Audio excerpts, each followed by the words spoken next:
You are listening to Leaders and Legends, a podcast produced by Veteran Strategies and featuring conversations with fascinating and impactful men and women who have shaped our world, our communities, and our history. My name is Robert Vane, Principal of Veteran Strategies, and your host for our discussion.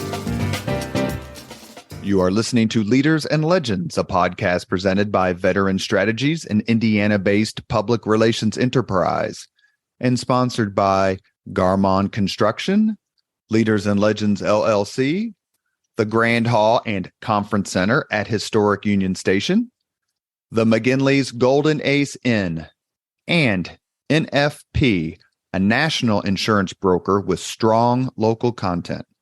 Our podcast is featured on the All Indiana Podcast Network in partnership with Wish TV.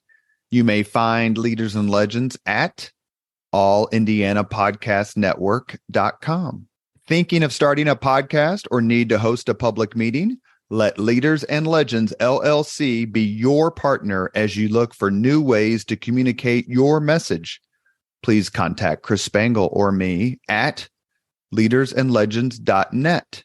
And as always, all our podcast interviews are dedicated to the legacy and generosity of P.E. McAllister. Thank you for joining us on the Leaders and Legends podcast. Our guest today is Marc Selverstone. Now, he has written a book which filled in completely my knowledge and understanding of the beginning of the American involvement in Vietnam. We're going to talk about it today. The book is called The Kennedy Withdrawal, Camelot, and the American Commitment to Vietnam. And I'm going to ask him why he named it that as opposed to the American Commitment in Vietnam. Dr. Selverstone is Director of Presidential Studies. He's co-chair of the Presidential Recordings Program at the Miller Center, the University of Virginia. Dr. Selverstone, thank you so much for coming on the podcast. Really happy to be here, Robert. Thanks for the invitation. You're very welcome. I'm incredibly grateful for your time. I'm a big fan of subtitles and know they get chosen for a reason. So your subtitle is Camelot and the American Commitment to Vietnam. Why did you choose Camelot as part of your subtitle? And am I being just pedantic and asking why you didn't title it American Commitment in Vietnam? They're both good questions, and happy to try and address them, and to do so not only by focusing on the subtitle, but the main title as well, which I think also warrants a little bit of explanation. As for the subtitle, Camelot and the American Commitment to Vietnam, the Camelot mythology that had circulated around John F. Kennedy is long-standing. It emerged within years of his death.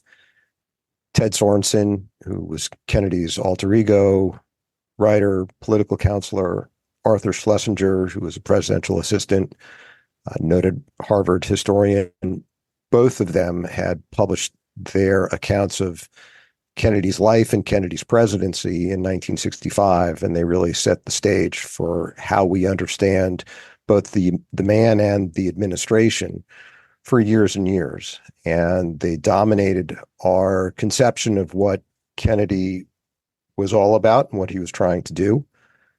And it was against that image that decades of scholarship had to contend. But they had set the stage for interpreting Kennedy and his era as a charmed moment in time, a man who offered the best of what America itself had to offer, young, vibrant. He was carrying the torch of this new generation, first president born in the 20th century. He had an attractive family. He was dynamic, activist. He seemed to capture the spirit of the era as the United States was moving into this more modern age, this decade of development, as he himself would describe it. And there was so much optimism and positivity about what lay in store, not just for the administration, of course, but really for the country, especially coming out of the 1950s and what was perceived as the torpor of the Eisenhower years. And then all of that was cut short. And it's the sense of a wrong turn, unfulfilled possibility, America gone off the rails, notwithstanding LBJ's successes in 1964 and 1965 domestically and thereafter. But the cloud that hung over all of that first was Vietnam, and then certainly as the decade dragged on, civil unrest. And it seemed as though, whereas the country in 1961, 2, 3 was one on the verge of great things, by the end of the decade, it seemed as though the American century itself was coming apart. And so that Camelot mythology, that understanding of the Kennedy era as one of great movement, energy, and expectation, and the presumption that much of that would have continued through the end of his first term and presumably on into a second term, that is what we lost. And that's the argument of much of the Camelot scholarship. And Jackie Kennedy.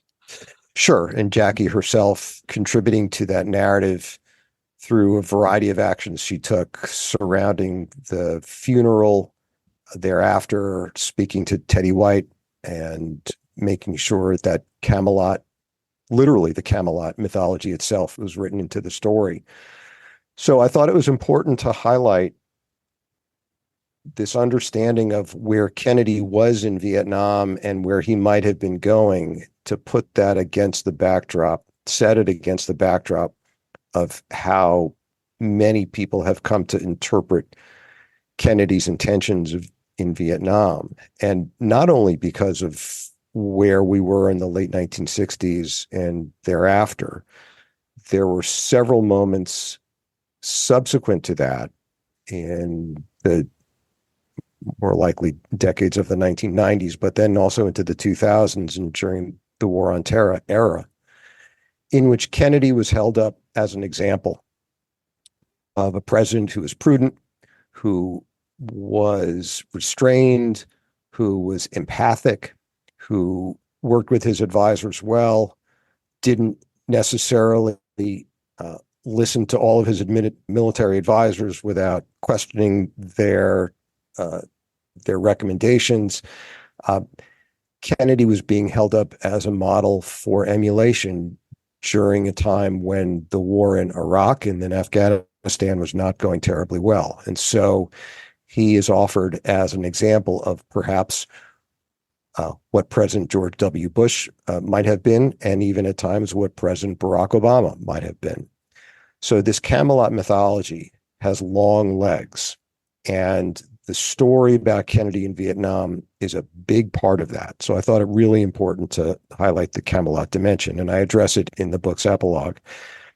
As for the commitment in or to Vietnam, I'm not sure that there's a really profound reason why I chose the preposition to, but the question of Kennedy's commitment to Vietnam, I think, remains open. At various points during his 1,000 days in office, he had opportunities to commit unequivocally to the preservation of an independent, non-communist Vietnam, and he decided not to do that. At one point in the fall of 1961, when the first slate of really big decisions were made, Kennedy rejected the advice of the Secretary of State, Dean Rusk, and the Secretary of Defense, Bob McNamara, that Kennedy make that unequivocal commitment, and he decided not to.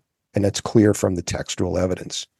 It's also pretty clear throughout the remainder of his presidency that he pulled back from any such commitment straight through to the end.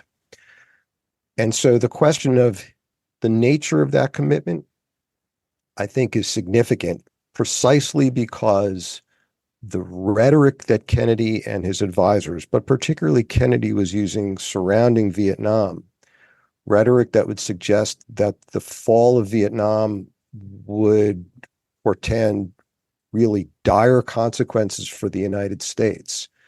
That did not match with the reality of what he was prepared to do on the ground to preserve that commitment. And so the tension remained. And I think that was a problem for him and for subsequent administrations, the Johnson-Nixon administration going forward. You talked about so much to unpack there. It sums up your book wonderfully. I should say, and you correct me that if I'm wrong, that as we moved into the late 1960s and America started to question itself and its leadership being questioned and all this social and civil unrest, that the greatest accomplishment, perhaps scientific accomplishment in the history of the world, the moon landing, was very much a Kennedy achievement. I love the book. I'm sure you've read it, or maybe you reviewed it, American Moonshot by Douglas Brinkley. It lays it out that again, in this case, John F. Kennedy could have turned aside and said, we need to spend money on other things. This is a glamour contest. It's not important, meaning the moon, the Apollo program, the moon program. But he did the opposite. He doubled down on the moon program, but he never doubled down on commitment to Vietnam. Is that a fair statement? He certainly doubled down on the commitment to the moonshot. And as you had mentioned at the outset, one of my jobs here at UVA's Miller Center is to spend time transcribing and analyzing Kennedy's White House tapes. And there's a particularly revealing conversation that he has with Jim Webb, who's the administrator at NASA. And it's a conversation from the fall of 1962, at a time when there's real concern about the money that's being spent at NASA and on the Apollo program. And Webb is interested in the moonshot, to be sure, but he is very concerned about the environment in which those rockets will be going up and the men will be operating. And he wants to spend at least as much on the science of understanding the atmospherics. And Kennedy essentially says, look, Jim, I understand what you're talking about, but really the whole point of NASA itself is to get to the moon. This is a race with the Soviets. This is about America's image in the world at a time when all these countries are becoming independent and they're looking to the US or looking to the Soviets for models of development. Who should they follow? And countries are lining up on one side or the other. And this is one way for us to demonstrate the value and virtue of a pluralistic society. And we're going to go hell or high water with this moonshot, as he says to students at Rice University. Why does the United States go to the moon? Why does Rice play Texas in football? Because it's hard. Mm-hmm. And we need to do hard things. We've done hard things and we've succeeded and we've accomplished. And it's this whole era of accomplishment and optimism post World War II, when the United States, again, notwithstanding what was happened on the Eastern Front of the war, but the role of the United States in saving the world for democracy, as it was routinely depicted. So Kennedy doubles down on the moon landing. Does he not double down on Vietnam? He certainly escalates the American commitment to Vietnam. There's no question about that. At the time that he becomes president, there are less than 700 U.S. military advisors who are there, which is the maximum that's allowed under the Geneva Accords of 1954. And yes, of course, elements of those accords were never put in place. Probably the most significant element was the 1956 election that was supposed to unify the northern and the southern halves of Vietnam itself. Those were groupment zones. Nevertheless, the United States had tried to adhere generally to the number of 685, which was the number of the advisors in Vietnam, American advisors in Vietnam, when Kennedy came in. By the time that he's assassinated, the number is 16,732. So there's a massive escalation of the American program. And it's not just numbers of troops, it's the nature of the program itself. This happens over a period of time. But the command structure of U.S. forces in Vietnam evolves from that of a military assistance advisory group to a military assistance command. person running that operation, it's elevated from a 3-star general to a 4-star general. Paul Harkins comes in as the 4-star. There's a whole new wave of military technology and hardware that come in. Fixed wing aircraft, helicopters, all kinds of communications personnel, intelligence personnel, special forces training. It's really a laboratory for the United States for how to conduct these brush fire wars, which are seen as the kinds of engagements that the United States is going to be engaging in throughout the 1960s. So Vietnam itself is a really important conflict for a variety of reasons, not the least of which is that it signals America's commitment to fight these wars, as Khrushchev would call them, wars of national liberation for the hearts and minds of people around the world. So while Kennedy maybe doesn't double down in a parallel commitment to the way that he does with the moonshot, he certainly escalates the American involvement. And I think there are any number of examples that you can point to. And it's not just those that I've reeled off before, but the elevation of it in the minds of the Vietnamese were important. It was important that the Vietnamese knew that we were doubling down because this was their war, as Kennedy maintained time and again. It was not our war. It was their war. But we need to stiffen their resolve. And so one way to do that is, yes, more money thrown at the problem, more men thrown at the problem, and the elevation of Vietnam in the global struggle between East and West. Lyndon Johnson goes over. The vice president goes over in May 1961. Additional American officials, private citizens, people of import go over to convey to them, hey, we're with you, but you got to fight, essentially. And again, the question of who it was who was doing the fighting, the nature of our ally over there, that's all highly problematic.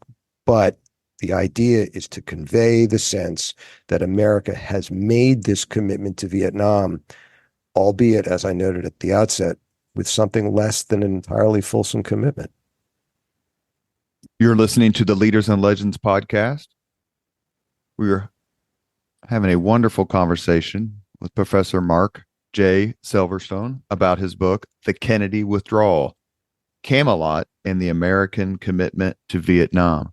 We are recording this conversation. We try not to date them unless it's germane or important, but on June 25th, which, if my math is correct, is the 74th anniversary of the beginning of the Korean War. How much did the Korean War enter into Kennedy's thinking? World War I, the Treaty of Versailles notwithstanding, the good guys win.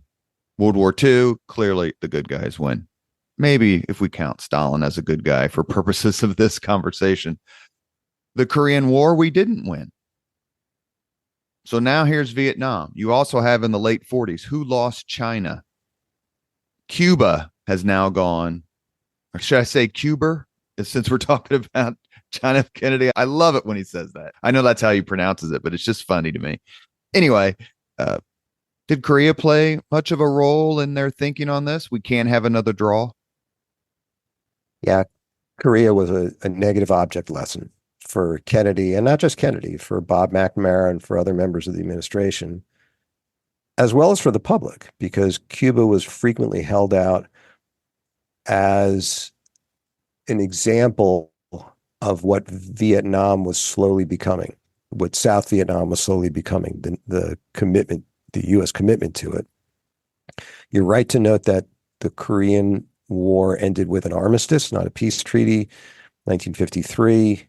A draw, essentially, basically status quo ante, unsatisfying to Americans, particularly who were hearing the kinds of apocalyptic rhetoric in the early 1950s. And what do you do with that rhetoric on the one hand, but a willingness to accept something less than a full loaf on the other hand?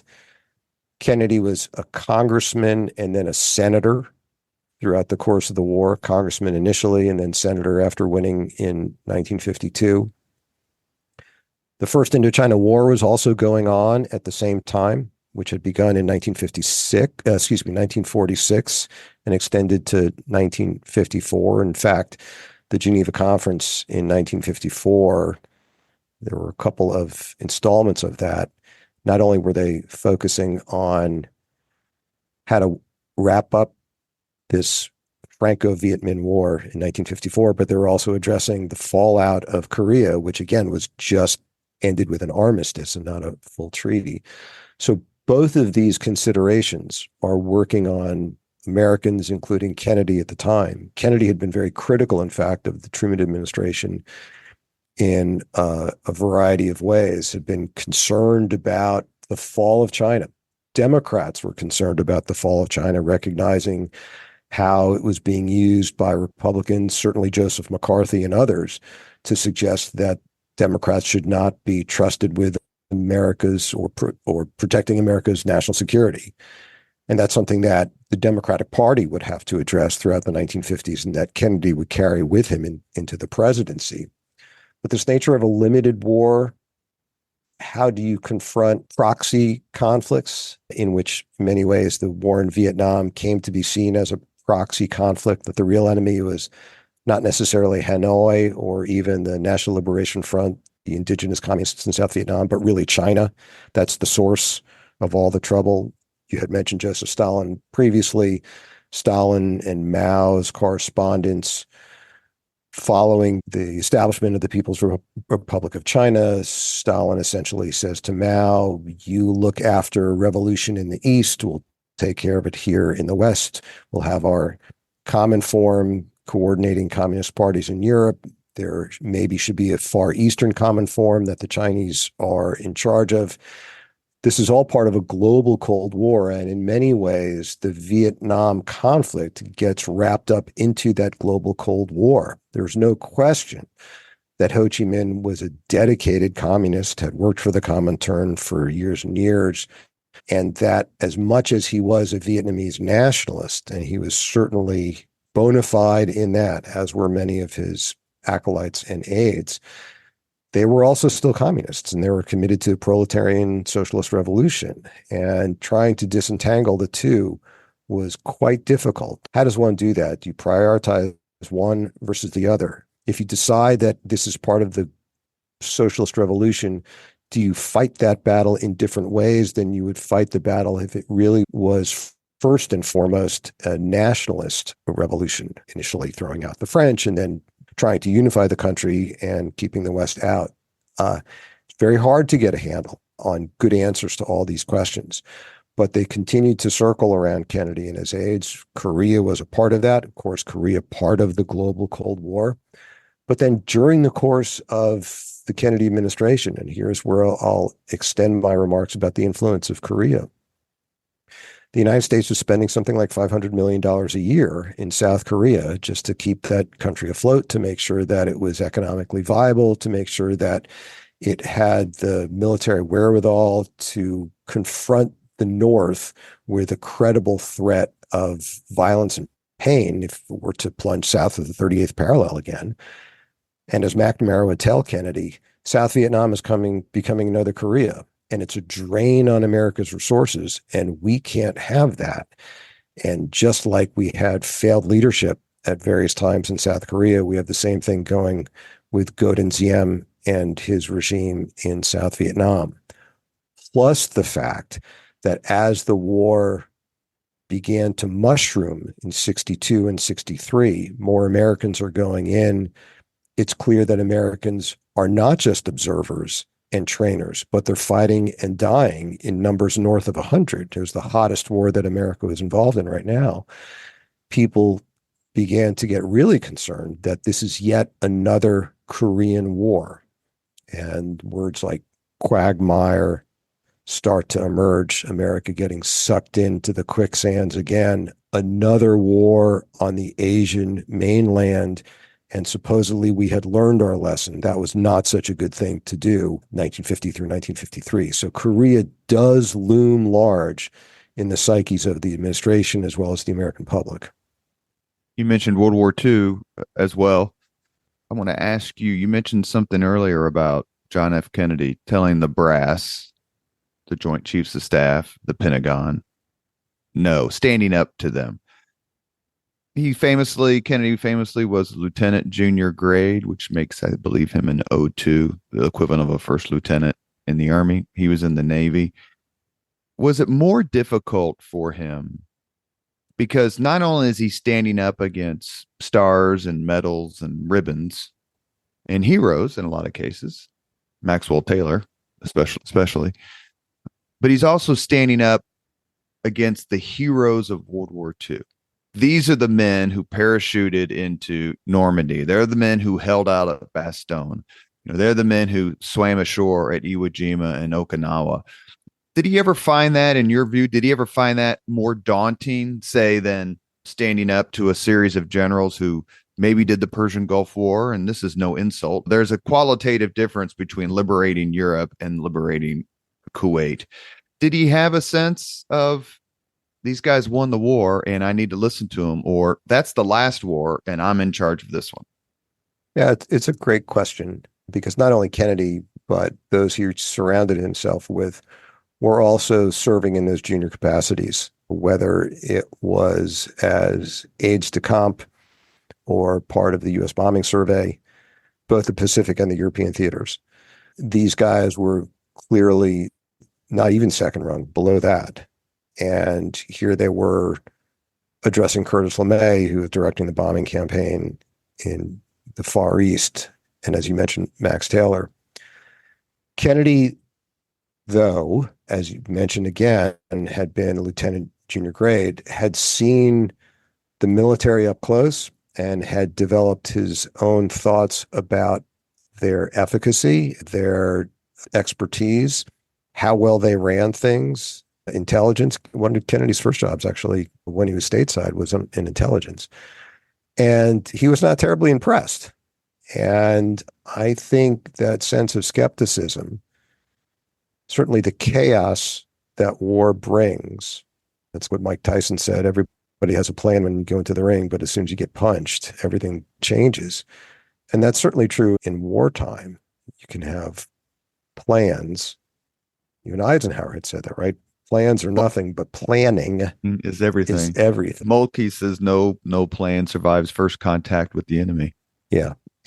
And it's no sense in, I have no doubt that there was a respect that Kennedy had for the challenges that many of these individuals had as leaders, the tough calls that they had to make. But he also recognized that this was a different conflict. This is not total war. We're not going to be pursuing unconditional surrender here. Very different kinds of theaters.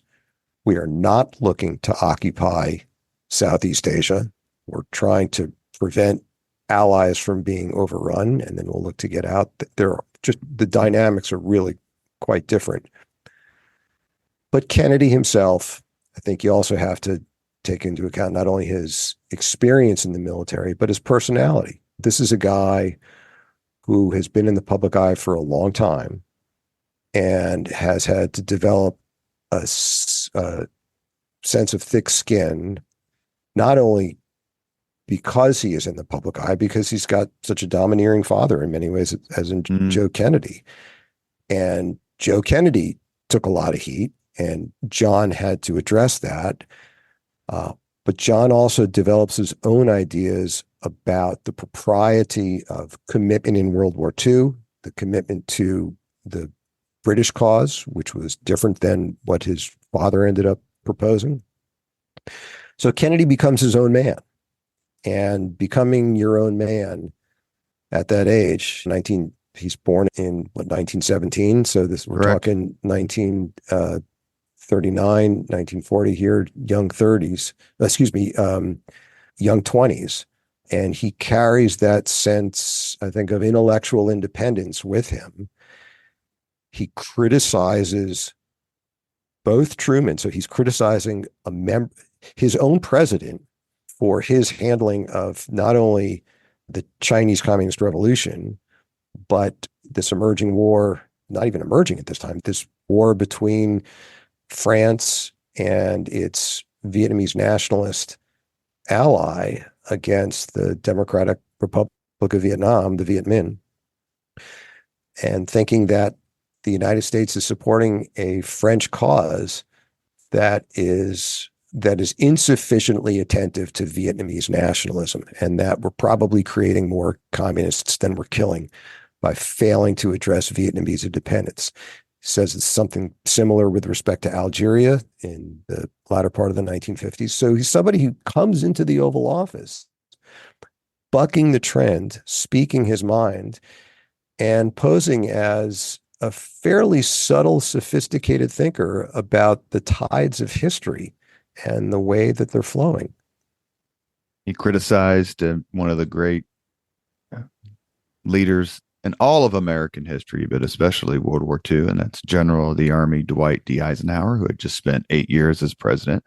So Kennedy certainly had a measured cockiness that seemed to have public perception as its guide in a lot of ways.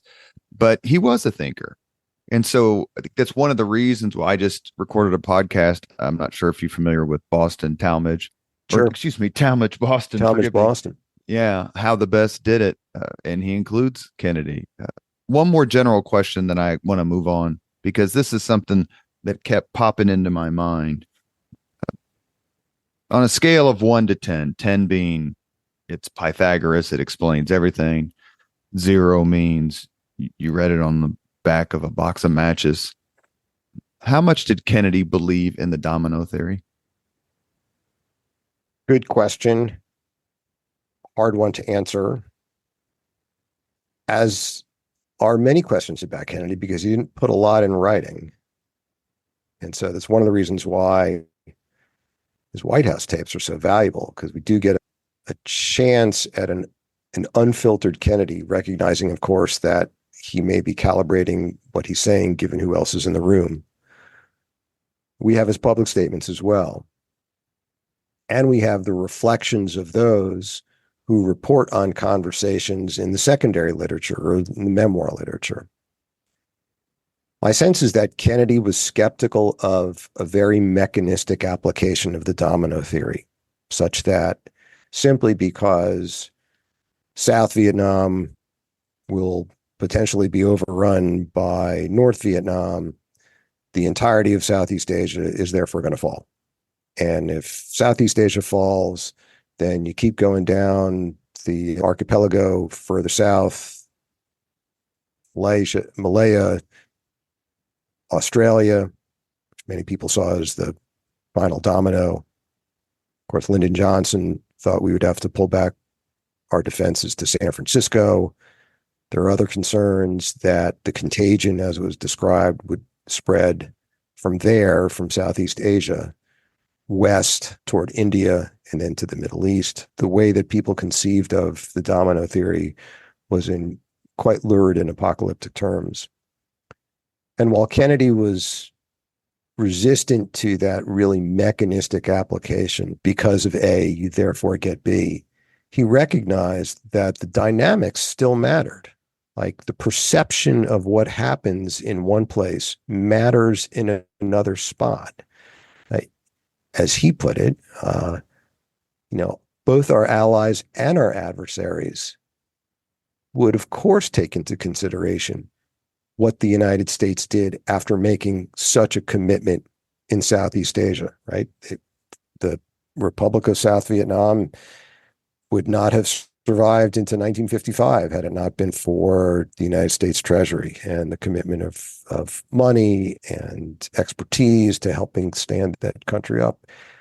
And if you let it go, if you look like you're willing to throw an ally under the bus, what are the Germans going to say? The West Germans going to say about that, or the French, or the Brits? And so there are psychological dominoes to pay attention to. It doesn't mean that everything is going to crumble the next day, but it's going to have an impact. And so while I don't think that as subtle and sophisticated a thinker as he was, he simply would have understood the domino theory operating in ways that I guess, Dwight Eisenhower suggested in that April 1954 public remark. He did think that the logic of the domino theory was operative, and that logic was really important. which is why I think it was so important for him to make that commitment, qualified as it was in Southeast Asia, because of the image that it would present to the world, again, allies as well as adversaries, about who the United States was and what it was willing to do in this Cold War. 0 to 10? Ha! So I'm going to resist that. And I'm going to act like a president would and answer the question I want to answer and not the one that's being put to me. And I'll do that. Does that work in your classroom? Yeah, you'd have to ask my students. But what I would say is that his domino theory may not be your domino theory. It's not the one that we all think about. The way that he conceived of those dominoes, the historical unfolding of their falling could probably be extended out fairly far into the future, which meant that you could therefore take action to forestall those dominoes really from fully collapsing. Maybe they'd fall a little bit. Maybe there would be a little bit of accommodation, perhaps to Beijing, if that was the case, depending upon which country it was. But just like Kennedy would have resisted a binary, I'll do the same. Not that it matters what my grade would be. So I'm going to just say I'm unqualified to give a grade. But based on your book especially, and Marc Updegrove's history of, which is how I got your information. So I'm very grateful to Marc Updegrove and Mark Lawrence, who were wonderful podcast guests separate. But when they came on together, it was a lot of fun. It was especially fun. They're great. I've taken the notion, the interpretation that Kennedy always wanted to keep his options open. That was important to him. In the times that he acquiesced, specifically the invasion, the Bay of Pigs, the invasion, where he just let it ride, didn't work out well for him. He wanted his hand on the till. But President Kennedy thought the domino theory was a trap, rhetorically, strategically, philosophically. In other words, you can get caught up into thinking only through the lens of the domino theory. And if you do that, it's going to lead you perhaps to make decisions that you ordinarily would not have made because you have not kept your options open. I think that's true. I think he understood the constraints that it imposed. At the same time, he himself articulates it publicly and reinforces it. So in that famous September 9, 1963 interview with NBC, when he sits down with Chet Huntley and David Brinkley, he says, he's asked point blank whether he believes it, and he says he believes it twice. He repeats it, and then he highlights the role of China and the impact of China on Southeast Asia and the contagion essentially spreading. So as much as he might have privately resisted it and understood the dangers in it, he publicly cops to it. And that's one of the conundrums that we're faced with trying to understand where Kennedy was on a variety of matters. And all presidents do this, right? There's a private thought and a public thought, and there's how do you bring the public along with you so that you can then do what it is that you really want to do. You need that power, and you got to remain in office in order to do it, which is why some people, I think the more expansive interpretations of Kennedy's withdrawal planning suggest that he was headed in that direction all along, but that he couldn't truly come out and say that he wanted to get out of Vietnam because he never would have been reelected if that was the case. There's always this tension between public and private. And I mention it in the book as well, particularly with respect to McNamara. Exactly. And I'm going to ask you about him in just another minute, but maybe it was more important or just as important that our adversaries believed in their own domino theory, and we had to take that into account.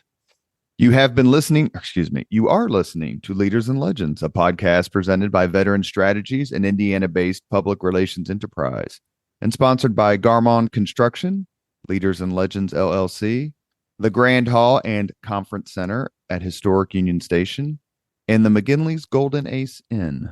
Our guest today is Marc Selverstone. We are discussing his book, The Kennedy Withdrawal, Camelot and the American Commitment to Vietnam. There's always, when you read these books, a lot of times there's like the central protagonist or antagonist, but there's always this sort of cast of characters.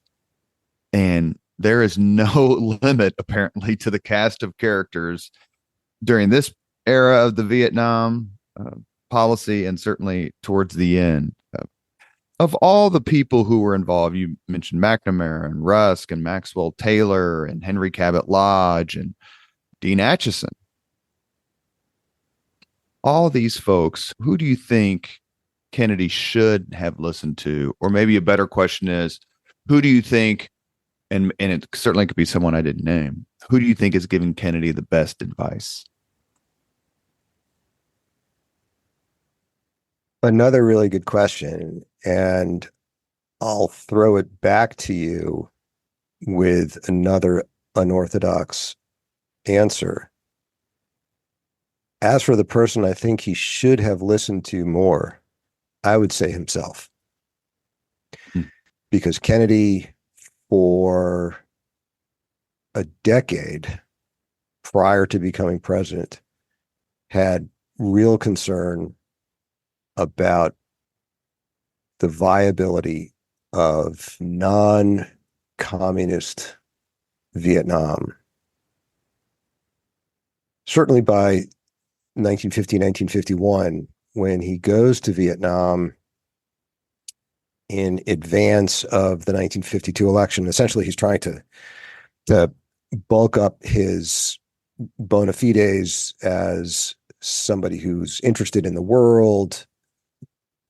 Not that he fell short in that, given his career up to that point, but certainly to be conversant with the issues of the day. He recognizes through his tour there that the French cause is a losing cause. And this might not turn out exactly the way that we want, but it's not necessarily the end of the world. Kennedy himself recognized the value of neutralism or neutrality in international relations. It wasn't the end of the world again if the United States ended up working with a country that was communist, if not necessarily behind the Iron Curtain. So Yugoslavia comes to mind. There's a value of holding out for these countries, the possibility of not having to situate yourself in the other camp, that there's still ways to work with the rest of the world, be part of the family of nations. Kennedy, even when he was president, and again, his Algeria speech in 1957 and the power of nationalism and the coursing of history, yes, he does talk about South Vietnam being the finger in the dike. We need to support good and ZM to the hilt. Kennedy was part of the American Friends of Vietnam, that lobbying group that pushed to support them. So there are all these examples of Kennedy sticking with the Republic of Vietnam and suggesting that he was fully a Cold Warrior. But there are lots of examples, too, of Kennedy doubting the value of the United States pouring so many resources into Southeast Asia.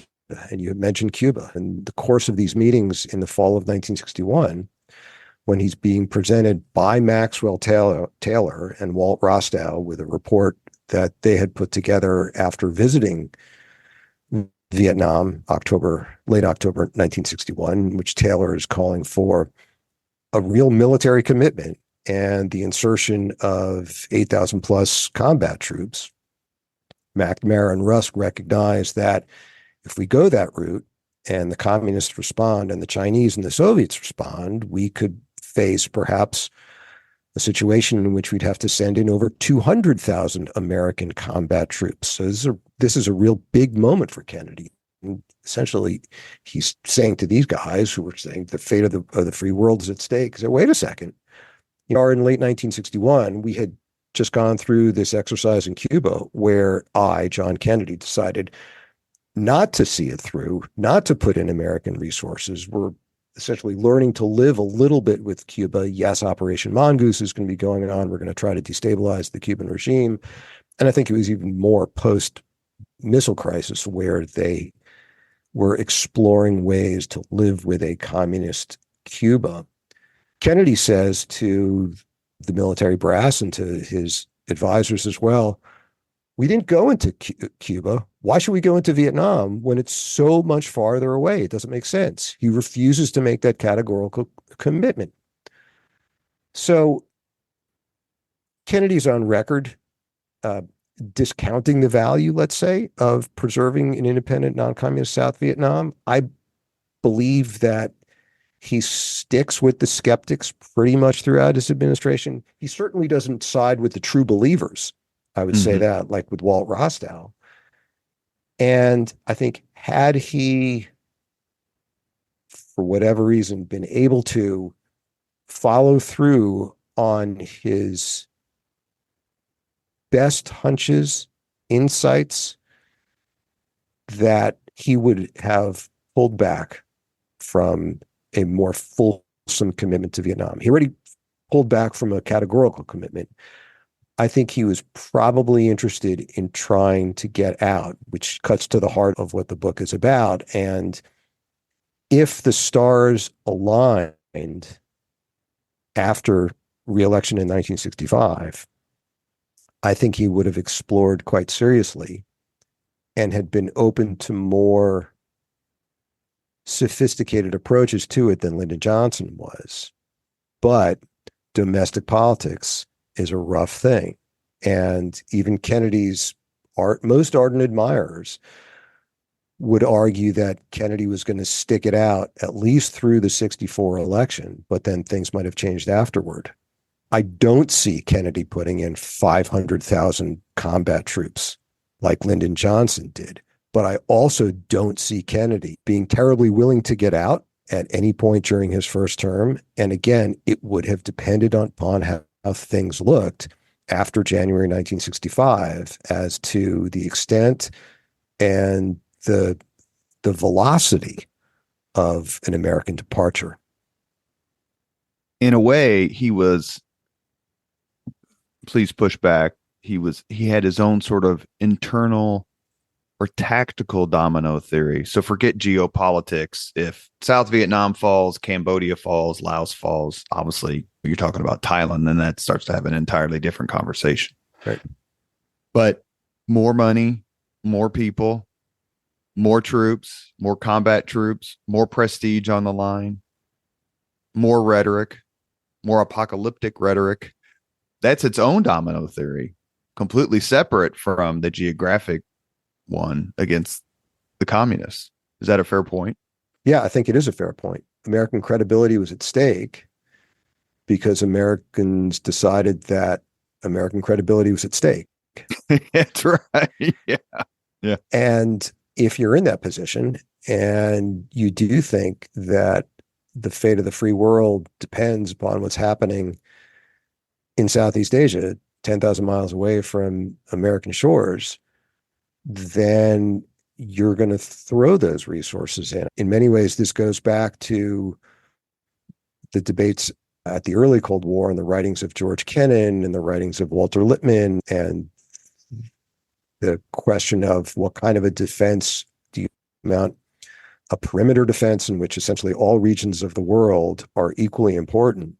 And if one of them falls, the whole thing can collapse, which is part of the logic of the domino theory itself, is that you have these cascade dynamics. And because of the rapidity at which international developments are taking place, things can go really quickly. Do you mount that perimeter defense? NSC 68, a defeat for freedom anywhere is a defeat for freedom everywhere.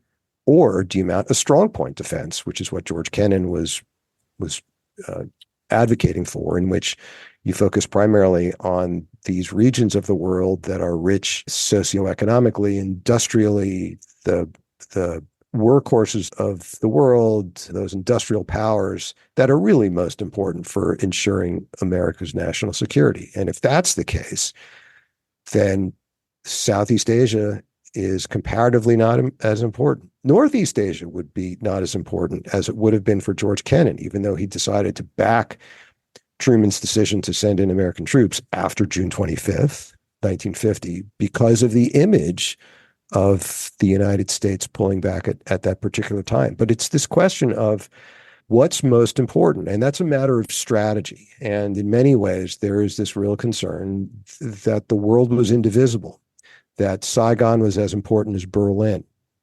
And if you make it such, then you can understand where the logic takes you, as you laid out at the beginning. I don't recall Khrushchev ever saying Saigon is the testicles of the West. I believe that was a different city that you just mentioned, Berlin. Indeed. But I want to ask one more question, and we want to be mindful of your time. I'm loving this discussion as much as I enjoyed your book. Does Kennedy, however, and I'm a guy who wears a Nixon's the one a t-shirt to parties, so you get my bias. I think I asked Mark, was it Mark Updegrove or Mark Lawrence or both? Wouldn't it have just been better if Nixon had won in 60? No assassination, no Watergate, no this and that. And they couldn't bring themselves to concede that point, which I understand. Mm-hmm. But in his inaugural, John F. Kennedy set the bar.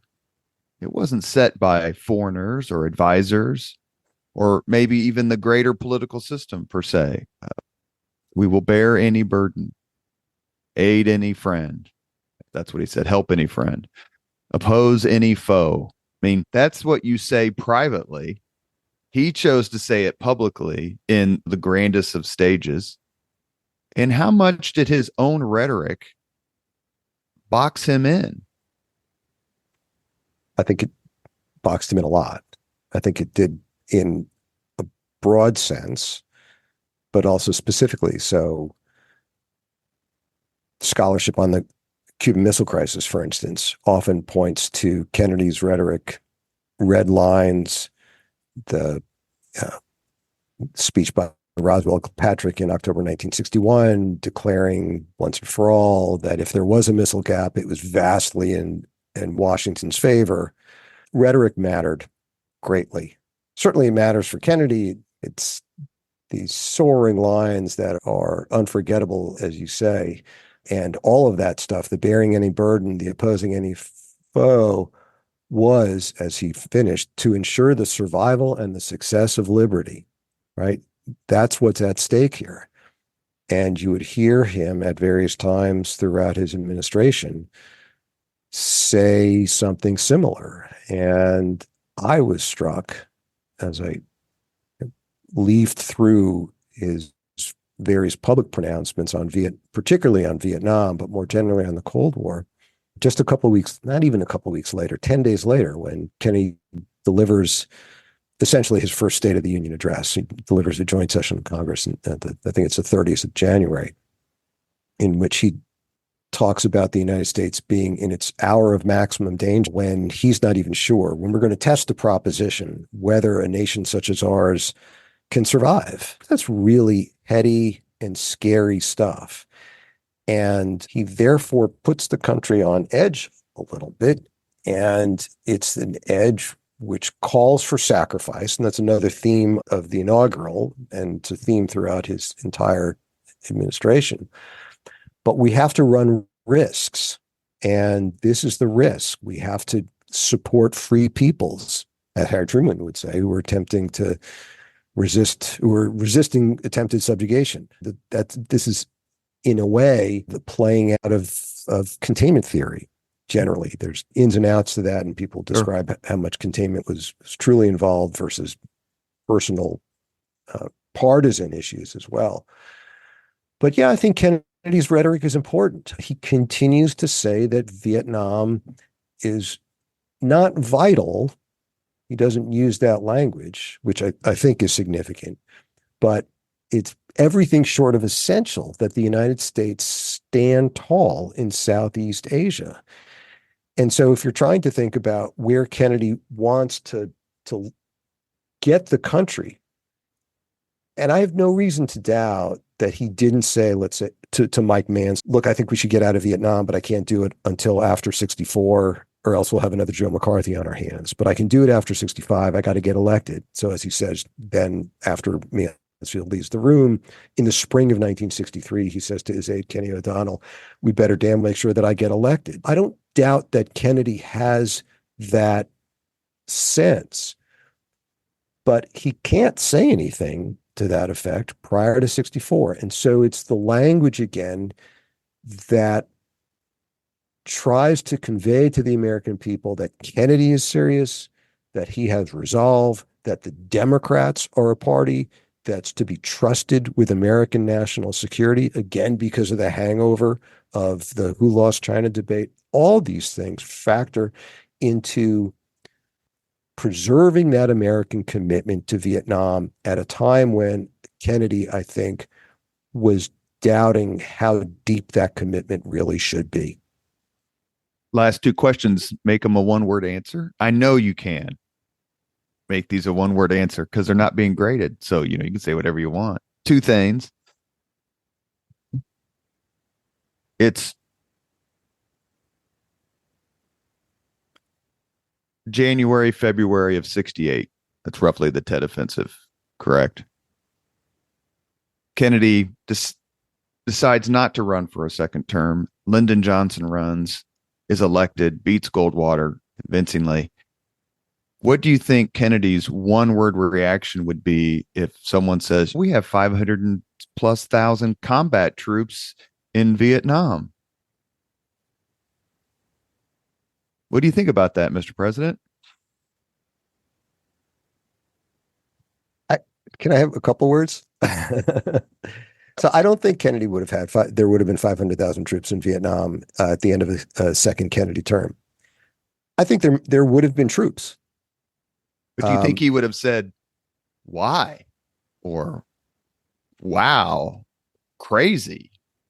Or like anything like that? If he had been able to see what Johnson did compared to his own thoughts, could he even have fathomed 500,000 combat troops? If you're saying if John F. Kennedy had been alive in 1968 right, and Lyndon Johnson had been president throughout those 4 years, and therefore correct.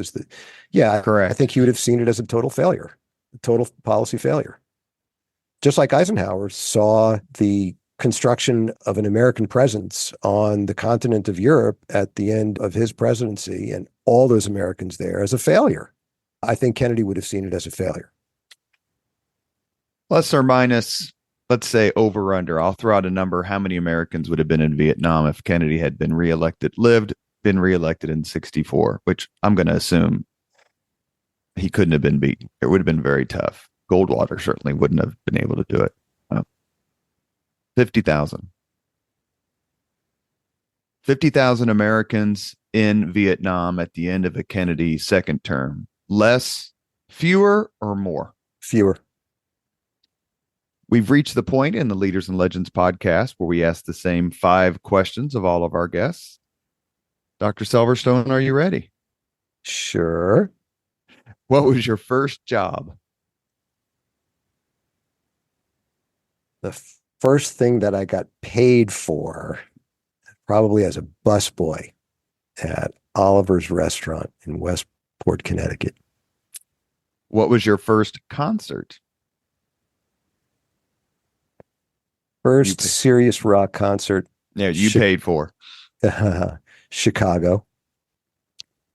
I watched just last night. I don't know if you've seen it on YouTube, an absolutely brilliant version of 25 or 624 with Terry Kath on lead guitar. I'll send you the link. It's absolutely astounding. Yeah, I think I was 7th or 8th grade. That's a pretty good first concert. Yeah. Number 3, if you could suggest any book for someone to read, which book would you recommend?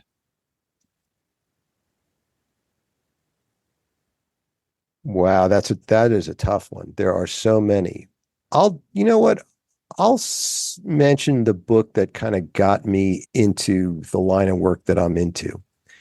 And that's Strategies of Containment by John Lewis Gaddis, the Yale professor. He happened to be my advisor at OU.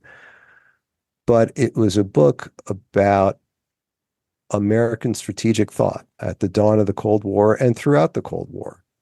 And it was the book that opened my eyes to how fascinating this whole field of study was and helped me understand why we were in the position that we were in during the Cold War. I was not as interested in politics and history perhaps as I should have been in college, but by the end, I was locked in. And strategies of containment, I think, really sent me on my way. I hate to be a broken record, but my son, who's 23, just finished his first year of law school, but enjoys history, not as much as his old man, but enjoys it. So he's watching some Cold War documentaries, and I have some books on my bookshelves downstairs, and he says, which one? He goes, maybe I need to read about this a little more. And I said, there's a book called A History of the Cold War by John Lewis Gaddis. Start there. Yeah. If you can understand his thinking, you'll understand the Cold War. Yeah. I would say, as an addendum, because strategies can be a little dense certainly for non-specialists, Evan Thomas's and Walter Isaacson's The Wise Men, which is a great narrative of that period in time through the lens of 6 important individuals present at the creation, as Dean Acheson said. I'd love to have both of them on my podcast just to talk about that. Sorry. 4th question. If you could witness any event in history, be there in person as it happens, which event would you choose? Wow.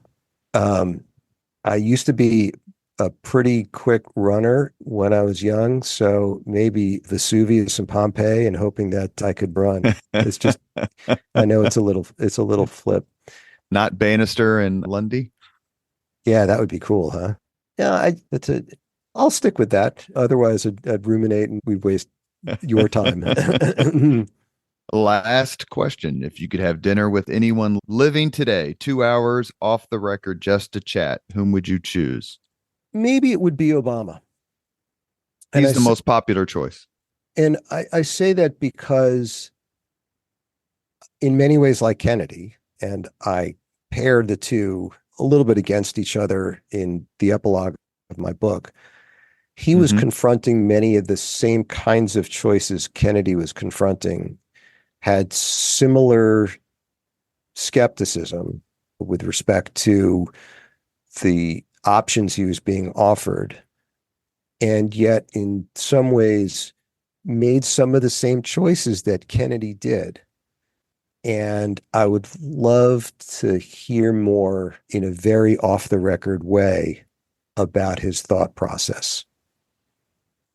You have been listening to Leaders and Legends, a podcast presented by Veteran Strategies, an Indiana-based public relations enterprise, and sponsored by Garmond Construction, Leaders and Legends LLC, the Grand Hall and Conference Center at Historic Union Station, and the McGinley's Golden Ace Inn. As always, all our podcast interviews are dedicated to the legacy and generosity of P.E. McAllister. Our guest today has been Professor Marc Selverstone. We discussed his insightful, wonderful, extraordinarily readable book, The Kennedy Withdrawal, Camelot and the American Commitment to Vietnam. Thank you so much for coming on the podcast. I enjoyed your book. It's wonderful. Thanks, Robert. It's a great conversation. Your questions were super. It was a real treat to be able to spend this time with you. Thank you very much. Thank you really very much. Thank you very much for listening to Leaders and Legends, brought to you by Veteran Strategies Incorporated. If you want to contact us about this program or our menu of public relations services, please send us an email at robert@veteranstrategies.com. That's robert@veteranstrategies.com.